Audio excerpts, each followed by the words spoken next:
galera, professor Arthur Damasceno na área, voltamos para mais um bloco, mais um pouquinho sobre a nossa organização do Estado, conversar mais um pouquinho sobre os municípios. Nós já tivemos a oportunidade de trabalhar aqui as competências municipais, artigo 30 da nossa Constituição, só que nós ainda temos alguns detalhes a serem levantados acerca desses entes locais, né, os famosos municípios. Tratar sobre a estrutura dos poderes executivo e legislativo que nós encontramos nos municípios, e para isso nós teremos que conferir o artigo 29, o artigo 29A, e também aproveitaremos o ensejo para conversar acerca do controle externo que é feito às contas municipais, né? O controle externo fica a cargo dos tribunais de contas estaduais, auxiliando os poderes legislativos que nós encontramos em cada um dos 5.568 municípios, mas a gente tem ainda alguns outros detalhes, falar sobre o Tribunal de Conta Municipal, a gente tem que conferir o artigo 31 também. Bom, sem muitas delongas, vamos arrebentar? Vamos começar aqui a nossa brincadeira, tá na sua telinha essa abertura, né? A Organização do Estado, parte 3, agora tratando dos municípios. O artigo 29, ele começa o nosso bate-papo trazendo o seguinte: o município reger-se-á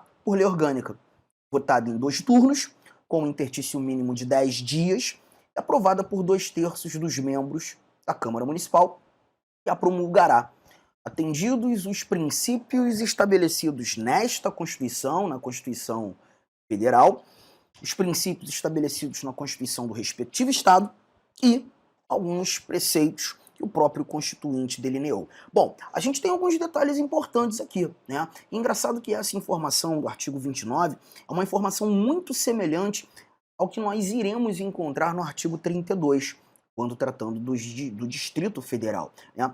A lei maior de um município, e eu já vou usar aqui alguns grifos, a lei maior de um município, a lei orgânica. Todo município se organiza, se auto-organiza por meio de uma lei orgânica. Importante lembrar que essa lei orgânica municipal ela precisa ser aprovada em 2 turnos e temos um interstício mínimo, um intervalo mínimo de 10 dias. Eu já vi questão trabalhando isso aqui e atrapalhando muita gente. O intervalo pode ser de 30 dias? O intervalo pode ser de 6 meses? O intervalo pode ser de 1 ano? Claro que pode, Arthur. Porque o que a gente está lendo aqui é que esse intervalo não pode ser inferior a 10 dias. Então, entre o primeiro turno e o segundo turno, impossível nós encontrarmos ali 8 dias, 7 dias, 5 dias, no mínimo 10 dias. Mas ele não traz um prazo máximo ou um intervalo máximo, né? Então, toma cuidado com esses detalhes minúsculos, tá? E aprovada por 2/3 dos membros da Câmara Municipal. Já sabemos, inclusive, né, que quando a nossa Constituição estabelece uma fração, essa fração nós entendemos como maioria qualificada, tá? Bem diferente daquela tal maioria absoluta, aquela tal maioria simples. A maioria qualificada, ela sempre vai apresentar pra gente uma fração a ser utilizada naquela determinada votação. E aqui fica evidente que nós teremos essa fração tanto no primeiro turno quanto no segundo turno. Tamo junto, gente? Então essas informações preliminares, acredito, não é problema para nenhum de nós e a gente continua. Inciso 1º traz o seguinte: a eleição do prefeito, do vice-prefeito e dos vereadores para mandato de 4 anos mediante pleito direto e simultâneo realizado em todo o país. Aqui a gente tem um detalhe interessante, né? Porque deixa eu trazer a câmera aqui. A gente percebe que as eleições para a escolha de prefeitos, seus vices e os vereadores, elas não acontecem simultaneamente às eleições federal e estadual. As eleições para os municípios, elas acontecem 2 anos depois das eleições na esfera federal, da esfera estadual. E naquela eleição municipal nós iremos preencher todos os cargos eletivos municipais, de prefeito, de vice-prefeito e o de vereador, conforme inclusive dispõe aqui o texto constitucional. Nós ainda encontramos o mandato para todos eles de 4 anos, né? E o pleito direto, né, levando em consideração cláusula pétrea, que nós sabemos, artigo 60, parágrafo 4º, o voto direto, secreto, universal e periódico. Já o inciso 2º fala mais sobre o prefeito, dizendo que a eleição do prefeito e do vice-prefeito, realizada No primeiro domingo de outubro do ano anterior ao do término do mandato, dos que devam suceder, aplicadas as regras do artigo 77, no caso de municípios com mais de 200 mil eleitores. Pessoal, a gente já precisa parar um pouquinho. A gente já precisa parar um pouquinho, trazer aquela nossa telinha, né, de resumo de aula, e eu acho muito importante a gente ter essas anotações, aqui inclusive muito importante justamente em decorrência de um detalhe. Bom, a primeira coisa que eu vou fazer vai ser trazer esse nosso artigo 29, inciso 1º e o inciso 2º. O artigo 29, a gente percebeu aquela regrinha das leis orgânicas, nada demais. Inciso 1º, só coloco aqui para seguir o nosso protocolo. Também não vimos nada de tão problemático. Deixa eu só aumentar um pouquinho essa letra, botar aqui um número maior para que a nossa visão seja efetivamente clara. Agora, quando nós chegamos nesse inciso 2º, muito importante lembrarmos de um detalhe. Muito importante lembrarmos de um detalhe. Esse artigo de número 77, que foi apresentado aqui para gente na leitura do inciso 2º, é justamente o artigo que trata das eleições para a escolha do presidente da República e do vice-presidente da República. Nessa linha de raciocínio, a gente precisa montar um detalhe aqui. A gente vai montar uma tabelinha, né? E nesse nosso material nós teremos algumas tabelas, tá, gente? E nessa tabela a gente vai lançar sobre sistema eleitoral utilizado para a escolha de prefeito e vice-prefeito. Eu preciso que você entenda que, em determinados casos, nós utilizaremos o sistema eleitoral majoritário, que nós chamamos de simples, também pode ser chamado de puro, vai depender da prova, tá? Mas nós também teremos a oportunidade de escolher prefeitos utilizando o sistema eleitoral majoritário por maioria absoluta. E Arthur, qual é a diferença? A diferença é que quando nós tratamos do sistema majoritário por maioria absoluta, nós sempre teremos a possibilidade do acontecimento de um segundo turno. Nós sempre teremos a possibilidade do acontecimento de um segundo turno. Aqui, né, se tornará prefeito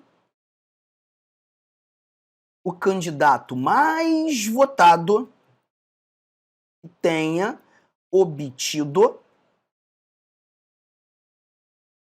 50% mais um voto válido, pelo menos. Essa informação ela é muito importante. Essa informação é extremamente importante para todos nós. Porque quando nós utilizamos esse sistema majoritário por maioria absoluta, se porventura, naquele primeiro domingo de outubro, trazer a câmera aqui para conversar com você, naquele primeiro domingo de outubro, percebermos que o mais votado não alcançou os 50% mais um voto válido, ele não obteve o que chamamos de maioria absoluta, inevitavelmente nós teremos a necessidade do acontecimento de um segundo turno, a necessidade do acontecimento de um segundo pleito. E lá no artigo 77, nós tomamos conhecimento que esse segundo turno, se houver, ele vai acontecer no último domingo daquele mesmo mês de outubro. E nesse contexto, nós teremos os dois candidatos mais votados naquele gládio. E se porventura agora um segundo turno com apenas 2 candidatos, certamente um deles vai obter a maioria absoluta. Um deles vai conseguir os 50% mais um voto válido, vai atingir a maioria absoluta e se tornará prefeito. Agora, em outros casos, você está percebendo aqui, nós temos o sistema eleitoral majoritário simples. Majoritário simples. Então aqui eu posso simplesmente copiar um pouco daquilo que a gente anotou naquele campo, mas complemento dizendo assim, ó, independentemente da quantidade de votos que obtiver. Interessante isso, né? Porque quando nós tratamos do sistema majoritário puro, não me interessa se esse candidato conseguiu os 50% mais um voto. Vai ser prefeito aquele que se mostrar o mais votado em turno único. E olha, vou te dizer uma coisa, provavelmente você reside em um município, que nunca aconteceu o segundo turno. Pode ser. Não, Arthur, eu resido em Cuiabá. Cuiabá é cidade grande, aqui a gente tem segundo turno. Já participei de vários segundos turnos para escolha de prefeitos. Mas certamente nesses municípios do interior, se você é de um desses municípios do interior, ou qualquer outro município aí espalhado Brasil afora, que tenha menos de 200 mil eleitores, a eleição se dá sempre em turno único. E olha que quem te mostrou isso aqui foi justamente esse inciso segundo. Leia novamente, gente. A eleição do prefeito e do vice-prefeito, realizada no primeiro domingo de outubro do ano anterior ao do término do mandato dos que devam suceder, aplicadas as regras do artigo 77, as regras para a escolha de presidente e vice-presidente, apenas se o município contar com mais de 200 mil eleitores. Então, na nossa anotação, a gente precisa ainda trazer aqui um detalhe. Esse sistema majoritário puro, nós iremos utilizar em municípios com menos de 200 mil eleitores. Já o sistema majoritário por maioria absoluta, nós iremos utilizar nos municípios com mais de 200 mil eleitores. Gente, isso é muito importante para todos nós. Muito importante. E eu quero que você perceba que a palavra utilizada aqui pelo nosso constituinte foi eleitor. Eleitor. Por que, Arthur, você está enfatizando tanto, inclusive colocando negrito, esse sublinhado? Porque se o teu examinador trocar a palavra eleitor por habitante, ele está mudando completamente a semântica da parada. Nem todo habitante é eleitor. Então, cuidado. O que o Constituinte determinou para ser o sistema eleitoral majoritário puro ou para ser o sistema majoritário por maioria absoluta é a quantidade de eleitores que aquele município apresentará. Se porventura, novamente, nossa tabela, se porventura o município conta com menos de 200 mil eleitores, a escolha do prefeito se dá em turno único, independentemente da quantidade de votos que aquele candidato mais votado fez. Ele foi o mais votado com 29% dos votos válidos. Já é o novo prefeito. Mas se agora estamos tratando de um município gigantesco, como as diversas capitais espalhadas pelo Brasil, Cuiabá, Campo Grande, Belo Horizonte, Salvador, Porto Alegre, São Paulo, Rio de Janeiro, nós sabemos que esses municípios contam com mais de 200 mil eleitores. Aí, o prefeito obrigatoriamente precisa ter atendido a tal da maioria absoluta. Teremos sempre a possibilidade do acontecimento de um segundo turno em municípios como esses. Tamo junto, gente. Tranquilidade? Então bora mais. Tem mais coisa para a gente desfrutar aqui. Inciso 3º nos mostra. A posse do prefeito, do vice-prefeito, acontece no dia 1º de janeiro do ano subsequente ao da eleição. Tá? Interessante, né? A gente viu uma alteração acontecendo no texto constitucional no finalzinho de 2021. E provavelmente a sua Constituição já está atualizada, já traz isso. A posse dos governadores, a posse do presidente, a data da posse mudou para governadores e o presidente. O presidente agora toma posse no dia 5 de janeiro, os governadores tomam posse no dia 6 de janeiro. Para prefeito nada mudou. Para prefeito a gente continua tendo aqui o nosso 1º de janeiro. E aí, pessoal, chegamos a um inciso que para mim é o mais terrível de ser examinado, tá? Engraçado, poucas são as questões que tratam desse nosso inciso 4º. Mas temos questões tratando desse inciso 4º, então, inevitavelmente, eu vou ter que te mostrar. Olha o que temos aqui. Para a composição das câmaras municipais, será observado o limite máximo de Então a gente está percebendo que agora a nossa conversa passa a ser Câmara Municipal, passa a ser os parlamentos municipais, poder legislativo de cada município. E aqui ele vai mostrar para a gente, ele, o constituinte, a quantidade de vereadores que nós teremos em cada município. E a linha A já começa mostrando para a gente, ó, 9 vereadores nos municípios de até 15 mil habitantes. A letra B, 11 vereadores nos municípios de mais de 15 mil habitantes e de 30 mil habitantes. E de até 30 mil habitantes. Já a linha C traz 13 vereadores nos municípios com mais de 30 mil e de até 50 mil habitantes. E vou além.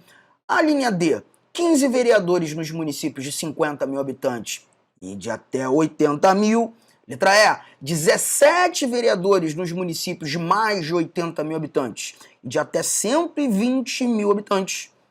F, 19 vereadores nos municípios de mais de 120 habitantes, de até 160 habitantes.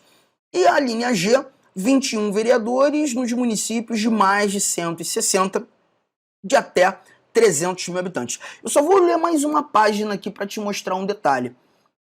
A linha H diz 23 vereadores nos municípios de 300 a 450 mil. 25 vereadores nos municípios de 450 a 600. 27 vereadores de 600 a 750. Olha, você já percebeu uma coisa. Tenho certeza que você já percebeu uma coisa. A gente está somando ou aumentando de 2 em 2 a quantidade de vereadores. Começamos no 9, 11, 13, 15, 17.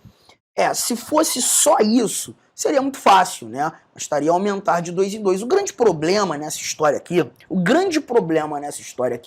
é que esse aumento, ele não acompanha uma proporção efetiva, uma proporção lógica à quantidade de habitantes. Perceba você, na nossa linha A, você viu até 15, na linha B de 15 a 30, na linha C de 30 a 50, a soma já não foi igual. Na linha D de 50 a 80, a soma já não foi igual. De 80 a 120 também não foi igual. De 120 a 160, você está percebendo? É um negócio meio confuso. E o grande problema é que a gente vai caminhar nessa brincadeira até a linha X, gente. Até a linha X. O número mínimo de vereadores, 9. O número máximo de vereadores, 55. Como é que eu vou conseguir guardar essa loucura? Bom, eu preparei uma tabelinha aqui que pode nos ajudar. Eu já até preparei a tabela, já deixei ela pronta aqui, justamente para esse momento da nossa aula, tá? Olha aqui, ó, deixa eu lançar aqui, composição, peraí, deixa eu colocar a letra aquele tamanho adequado, composição das câmaras as câmaras municipais, né? A gente costuma falar Câmara dos Vereadores, mas nenhum vereador comprou a Câmara, comprou nenhuma Câmara. Então ela continua sendo a Câmara do município, das câmaras municipais, onde nós temos os nossos vereadores. O que eu quero que você guarde, gente? Olha, infelizmente, essa primeira coluna aqui você vai ter que decorar. Porque nessa primeira coluna, a gente percebe que o aumento populacional, o aumento da quantidade de habitantes, não segue um padrão. Eu decorei isso aqui, ó, 15, 30, 50, 80, 120, 160, 300. A gente vai ter que decorar isso aqui. 15, 30, 50, 80, 120, 160, 300. Eu nem quero que você se preocupe com a quantidade de vereadores nesse momento, tá? Porque a quantidade de vereadores você está aumentando de 2 em 2. Isso aqui vai ser padrão. Você está aumentando sempre de 2 em 2. Eu preciso que você guarde esse quantitativo habitacional. 15, de 15 até 30, de 30 até 50, 50 a 80, 120, 160, 300. Beleza. Quando você chegar aos 300, a gente consegue estabelecer alguns padrões aqui. Tá? Na minha segunda coluna, a gente vai perceber que nós, a partir dos 300, aumentaremos de 150 mil em 150 mil. Nós, a partir dos 300, aumentaremos de 150 em 150, até chegar ao 1.500.000. Ou 1.500, aqui a gente está sintetizando, né? Ao 1.500. Então, dos 300, você vai chegar até os 1.500. De novo, gente, eu não quero que você se preocupe com esse quantitativo aqui. Não quero. Olá, meus amigos! Inicialmente eu peço licença a vocês, pois interrompi os seus estudos, mas esse vídeo é um vídeo promocional da Lá Concurso, é um vídeo para você se deparar aqui com o nosso site. Se você quiser assistir o final desse vídeo, se você quiser assistir o PDF, quer fazer o curso completo, ponto a ponto do edital, super atualizado, enxuto, eu convido você a se matricular no nosso curso, tem um link aqui embaixo, o investimento apenas R$ 119,90. Para de reclamar aí que eu cortei o vídeo, cara, vai lá, tira o escorpião do bolso. Ah, não tenho, mentira, não acredito nisso, R$ 119,90, esse curso fabuloso aqui da Lá Concursos, o melhor custo-benefício do mercado, ali você vai encontrar, tá certo? Todo o conhecimento necessário e suficiente para você ser aprovado no concurso da Guarda Civil. Só depende de você. E ainda, você tem ainda a nossa metodologia do Personal Coach, que é o estudo e regime de metas. Bacana? Vamos lá, vem estudar com a gente aqui na Lá Concurso. Forte abraço, fique com Deus. Tchau, tchau.